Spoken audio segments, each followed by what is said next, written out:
Listen to me very carefully, because what I am about to share with you might save you years of confusion, heartbreak, and self-betrayal. Not because you are Nave, but because you have been taught to override your own truth in the name of patience, hope, and love. We live in a world where women are trained to see potential instead of patterns, to explain instead of question, to fix instead of walk away. That training has cost you more than you realize. And it starts with the words we hear, the ones that seem small, harmless, even normal, but carry with them a much deeper intention. Some words are not just sentences, they are signals. Some phrases are not just careless remarks, they are calculated tests. Tests to see if you will shrink yourself to make space for someone who has no intention of honoring you. There are 5 specific phrases that reveal everything about a man's true intentions, and most people miss them because they are wrapped in everyday language. But once you learn to recognize them, you will never hear them the same way again. These phrases are not red flags, they are fire alarms.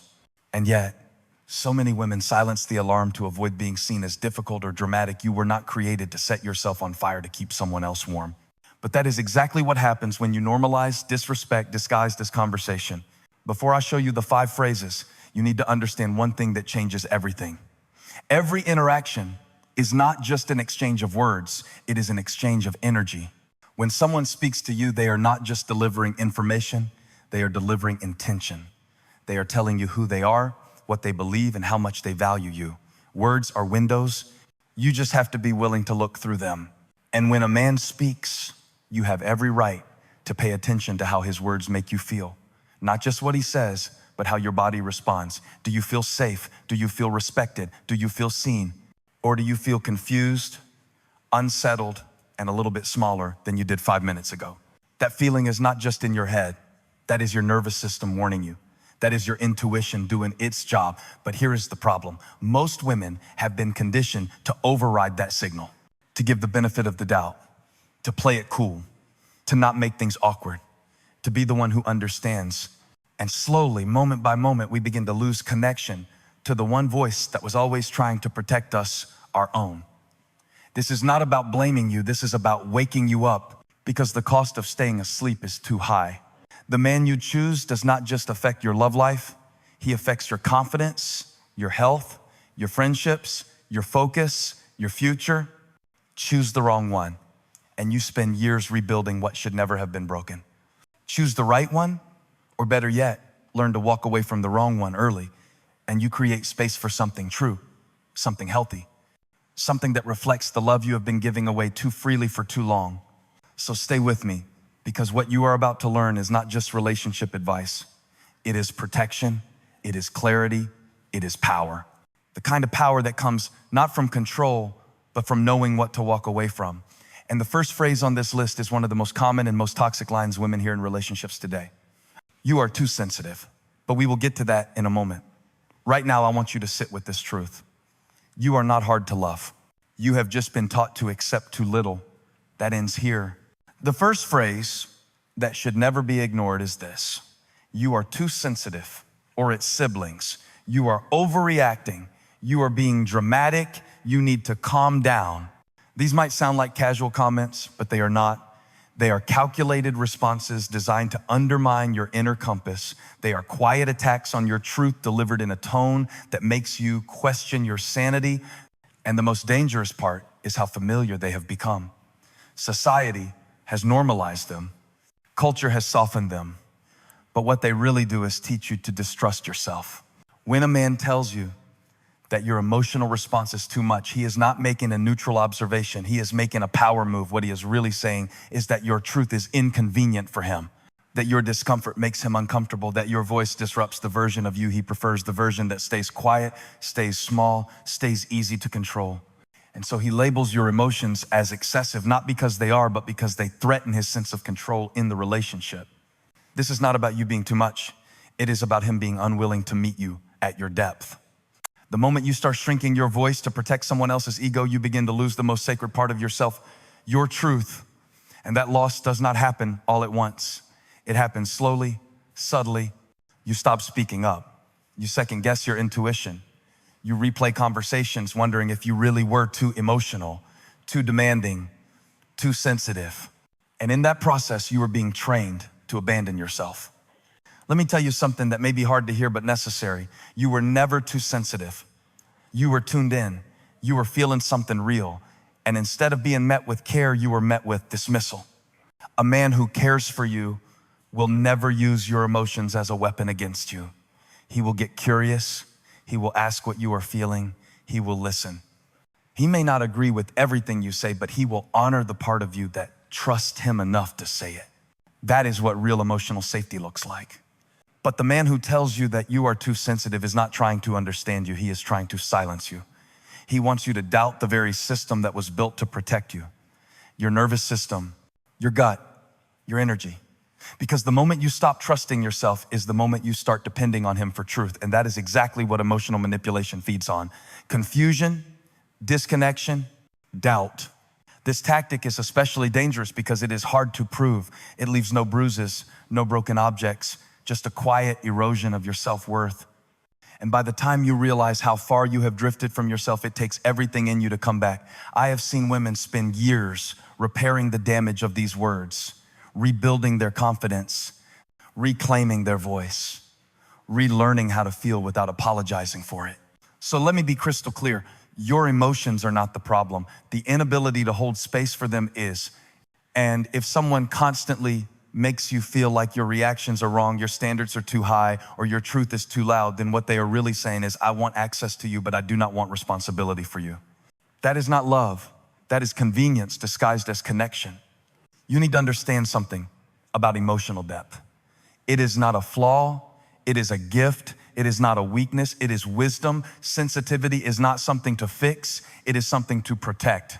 Because the women who feel deeply are the ones who sense danger first, who recognize dishonesty, who pick up on shifts in tone and energy. Your sensitivity is your early warning system. That is why it is attacked first. Because when you are connected to it, you become harder to manipulate. You do not need to toughen up. You need to stop justifying your softness to people who use it against you. You need to stop explaining your feelings to those who refuse to hold them with care. And most of all, you need to remember that someone who truly sees you will never ask you to be less of yourself to keep the peace. So the next time a man says you are too sensitive, take a pause. Ask yourself what you were feeling just before he said that. Were you expressing a boundary? Were you pointing out something that made you uncomfortable? Were you asking for something more? And then ask yourself this: was his comment an invitation to understand you or a tactic to silence you? Because here is the truth. The people who tell you that you are too much are often the ones who want you to be less so they do not have to be more. But you were not made to shrink. You were made to feel, to speak, to take up space. And anyone who cannot handle that does not belong in your life. The second phrase that should immediately raise a flag is this: I am just being honest. Especially when it comes right after a statement that cuts deep. It often shows up after he says something unnecessarily cruel, makes a sharp comment about your body, your choices, your friends, your goals, and then covers it with that one line: I am just telling you the truth. What he is doing in that moment is not delivering honesty. He is delivering harm wrapped in a moral excuse. And then he wants you to thank him for it. When someone uses honesty as a weapon, they are not being real with you. They are being reckless with you. There is a massive difference between truth that heals and truth that wounds. Real honesty requires courage, yes, but it also requires compassion. It requires the emotional maturity to ask not only is this true, but also is this helpful? Is this kind? Is this necessary right now? Honesty without empathy is not virtue. It is violence disguised as virtue. It is a license to be cruel without being held accountable. Let me tell you what I have seen too many times. A woman starts to feel small in a relationship but cannot quite explain why. She thinks maybe she is just too sensitive or too insecure. But what is really happening is that the person she trusts is chipping away at her confidence, one so-called honest statement at a time. You would look better if you lost weight. I do not think you are that smart. Your dreams are not realistic. Your friends are annoying. Your family is too much. And every time she reacts, he steps back and says, I am just being honest. Over time, she stops reacting. She starts adapting. She starts filtering her words, hiding parts of herself, walking on eggshells, hoping that if she can just be a little less sensitive, a little more understanding, a little more quiet, then maybe the comments will stop. But they do not stop, because it was never about her needing to be better. it was always about him needing to stay in control. The problem is not that she cannot handle the truth. The problem is that he is using truth as a tool for control. And here is the trap. Society has trained women to see honesty as a virtue no matter how it is delivered. So when someone says something mean but calls it honesty, many women feel like they cannot protest. They feel like if they push back, they are being unreasonable or emotional or too sensitive again. But the truth is, no one gets a free pass to hurt you and then call it a gift. That is not strength. That is spiritual laziness. There is a kind of honesty that strengthens love and a kind that destroys it. The first is rooted in care. It tells the truth when it is hard, but does it with timing, tone, and tenderness. The second is rooted in ego. It wants to be right more than it wants to be kind. It wants to dominate more than it wants to connect. The way you can tell the difference is simple. When someone shares something hard with love, you feel seen. When someone shares something hard with pride, you feel small. A man who loves you will be honest with you, yes, but he will also consider how that honesty lands. He will speak with care because he wants you to feel safe even in the tension. He will not throw knives at your soul and call it clarity. And he definitely will not expect you to feel grateful for the wounds he leaves behind. That is not how trust is built. That is how trust is broken. So the next time someone says, I am just being honest, pay attention to what came before that. Was it helpful or was it harmful? Was it thoughtful or was it careless? Was it meant to open the conversation or to end it by shutting you down? Because honesty without love is just cruelty in disguise, and no amount of brutal truth is worth the cost of your self-worth. The world needs more truth, yes, but not truth that breaks people in the name of boldness. What we need is truth that holds people while still holding them accountable. Truth that builds, truth that sees, truth that connects. You deserve that kind of honesty, the kind that speaks not just to your ears, but to your heart. The third phrase that should make every alarm inside you go off is this: you are being controlling, not when you are issuing ultimatums or dictating someone's every move, but when you simply express a need, set a boundary, or ask for clarity. That phrase is not always said with volume. Sometimes it is said with a smirk, a sigh, or silence, followed by withdrawal. But the message is the same. You asking for something reasonable is framed as you trying to control. This is one of the most dangerous forms of gaslighting because it flips the script.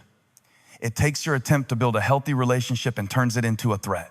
And once that seed is planted, you begin to question every instinct. You hesitate to speak. You overthink your boundaries. You start to wonder if you are actually the problem. And in that hesitation, your self-trust begins to erode. Let me be clear. Boundaries are not control. They are clarity. They are not rules for someone else. They are declarations of what you will or will not allow in your life. When you say, I need us to communicate openly, or I am not okay with being ignored for days, or I want to know where we stand, you are not being controlling. You are being honest about your needs. And honest needs are not manipulation. They are an invitation to intimacy. A man who tells you that your standards are control is telling you something about his priorities. He wants access without accountability. He wants freedom without responsibility. He wants all of you without having to show up fully for you. And when you express that this does not work for you, instead of meeting you with maturity, he meets you with resistance. He calls it pressure. He calls it drama. He calls it control. But here is the truth. What he is really resisting is the discomfort of being held to a standard. What he is really saying is, I want the benefits of this relationship without the growth it requires. And if you are not careful, you will begin to think that asking for consistency, honesty, and respect makes you demanding. It does not. It makes you awake. Women in these situations often begin to pride themselves on being low maintenance. They brag about how easygoing they are, how little they ask for, how much they can tolerate. But behind that pride is a quiet pain. The pain of shrinking yourself to fit someone else's capacity. The pain of loving someone more than you love your own voice. And the most painful part is that it never works. No matter how small you make yourself, it is never small enough. Because the goal was never to love you as you are. The goal was to keep you quiet enough to avoid change. That is not partnership, that is emotional convenience. You need to remember that a healthy relationship is not one where you silence your needs to keep the peace. It is one where you feel safe to speak because peace is built on truth, not avoidance. A man who genuinely loves you will want to know your boundaries because he wants to honor them. He will not see your standards as limitations. He will see them as a roadmap to loving you better. And if your standards make him feel trapped, it is because he was never planning to stay. If your clarity makes him uncomfortable, it is because he was hoping you would stay confused. The right person will not punish you for asking for what you need. They will thank you for showing them how to love you more deeply. So the next time someone tells you that you are being controlling, pause, ask yourself what you really said. Were you expressing a boundary? Were you asking for consistency? Were you advocating for your peace of mind? And if the answer is yes, do not let that word shut you down. Let it show you who you are really dealing with. Because anyone who sees your voice as control was never planning to listen in the first place. You are not controlling for asking for care. You are not demanding for needing clarity. You are not high maintenance for requiring emotional safety. You are aware. You are awake. You are learning to protect your peace, and that is not a weakness. That is power. The fourth phrase sounds harmless on the surface. I am not ready for a relationship, or I do not want anything serious right now. But what makes this line so destructive is not the words themselves. It is the contradiction that often follows. Because many men say this while simultaneously acting like they are already in one. He texts you every day. He wants to see you often. He shares vulnerable parts of his life. He introduces you to people close to him. He builds a rhythm that looks and feels like intimacy. And then, just when your heart begins to open, he reminds you that this is not a relationship, that you should not expect more, that he told you the truth from the start. This is not clarity. This is control. He gets the benefit of your presence, your energy, your affection, and your time without having to give you commitment. And the most painful part is that many women begin to believe this is fair, that because he warned them, they should not feel betrayed. But what they miss is the subtle manipulation. Because while he stated his position clearly, his behavior told another story. And your nervous system responds to behavior, not disclaimers. This dynamic is so damaging because it puts you in emotional limbo. You are close enough to feel attached, but distant enough to feel insecure. You are investing deeply while receiving only fragments. You are hoping that one day he will wake up and realize you are worth choosing, but that day rarely comes. Not because you are not enough, but because he never planned to choose anyone. He wanted access, not accountability. When a man says he is not ready for a relationship but still wants relationship benefits, he is showing you something important. He wants connection without responsibility. He wants affection without clarity. He wants to be loved without having to offer safety in return. And instead of honoring your value, he wants you to discount it just enough to keep him around. What makes this pattern particularly cruel is that it often involves just enough kindness to keep you from walking away. He is not always mean. He is not always distant. In fact, he can be incredibly present, attentive, even affectionate. And that makes it harder to leave because your heart holds on to what is real in him while your mind keeps rationalizing the rest. But here is the truth. Real love does not live in contradiction. It does not confuse you. It does not offer half-truths while taking your whole heart. When a man is truly ready for you, there is no ambiguity. There is no, I am not sure. There is no, let us see where this goes. There is clarity. There is intention. There is follow-through. You deserve someone who chooses you fully, not someone who keeps you close enough to enjoy but distant enough to escape. You deserve more than being an option in someone's indecision. Because every day you spend trying to prove your worth to someone who already knows it but refuses to honor it is a day you delay the love that is ready for all of you. Many women stay in these almost relationships thinking that if they give it more time, if they are more patient, more understanding, he will eventually be ready. But readiness is not built on time. It is built on values. A man who values commitment moves toward it. A man who values freedom more than partnership will never choose you, no matter how long you wait. So if you find yourself in a situation where someone is doing all the things a partner does but refuses to be one, take a step back. Not because you are punishing them, but because you are protecting yourself. Clarity is love. Confusion is not. When someone shows you who they are through inconsistency, believe that. Not because you are cynical, but because you are wise. You are not asking for too much when you want to know where you stand. You are not being needy when you want emotional security. You are not being impatient for wanting commitment from someone who acts like they already have your heart. You are being honest. You are being brave. You are refusing to settle for potential when you deserve presence. The right person will not hesitate to name the connection. They will not treat your love like a placeholder for something better. They will see your value and want to build with you, not borrow your time. And that person will never say they are not ready, because the moment they see you clearly, they will know they already are. The fifth phrase is the most subtle, but also the most devastating. You have changed, not said with pride or celebration, but with disappointment, with distance, with that look in his eyes that says he misses the version of you that asked for less, questioned less, expected less. He says it like an accusation, not an observation. Like you broke something that used to work for him. What he is really saying is this: you are no longer as convenient as you once were. This phrase cuts deeper than the rest because it disguises itself as concern. It sounds like care. But it is not about your evolution. It is about his discomfort with it. It is not about who you are becoming. It is about who he can no longer control. You have grown. You have stretched. You have begun to take yourself more seriously, and that unsettles him. Because the woman he once knew was easier to manage. She was quieter about her needs, slower to question, quicker to forgive what should have never been tolerated. This phrase does not just challenge your choices, it challenges your identity. It makes you wonder if your growth is actually regression, if setting boundaries is becoming difficult, if speaking up is becoming selfish, if dreaming bigger is becoming arrogant.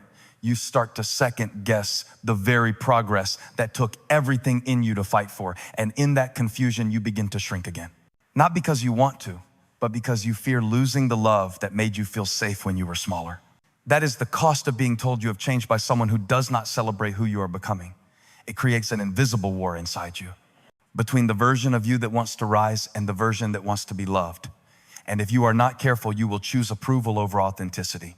You will go back to the you that required less space, less clarity, less self-respect. But the truth is, you are not changing into someone worse. You are returning to who you were before the world told you to apologize for your power. Growth is not betrayal. Expansion is not arrogance. Becoming more of yourself is not turning into someone else. It is becoming more honest, more aligned, more whole. And anyone who truly loves you will see that. They will not say you have changed as a reason to pull away. They will say you have grown, and they will move closer. Because they know that real love does not require you to shrink. It invites you to rise. When a man says you have changed, pause and ask yourself, what exactly has changed? Are you clearer about what you want? Are you more grounded in your voice?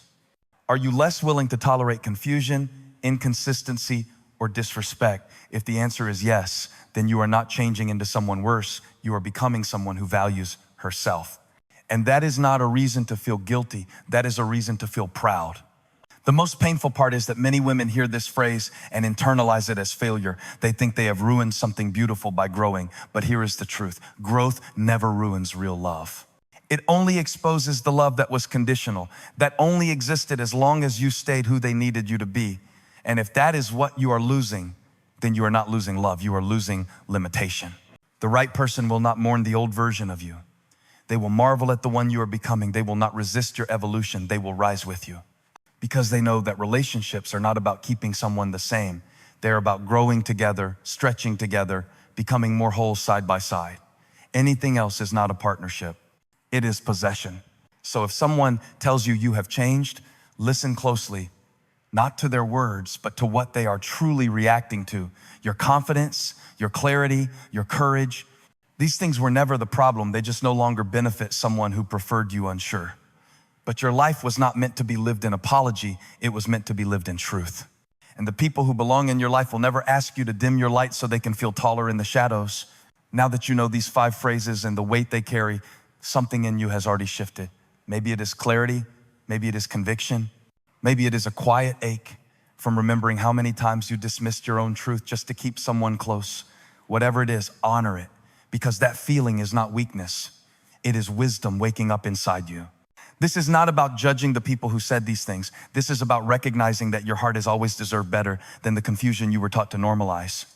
You were not created to be someone else's emotional sponge. You were not designed to carry the weight of someone's immaturity while calling it love. You were made to be seen, to be heard, to be met where you are, not where it is convenient for someone else to meet you. So what do you do now? You start listening again, not to them, but to yourself. You start trusting the quiet discomfort that rises when someone's words feel off, even if their tone sounds sweet. You start noticing the energy behind the conversation, not just the logic inside it.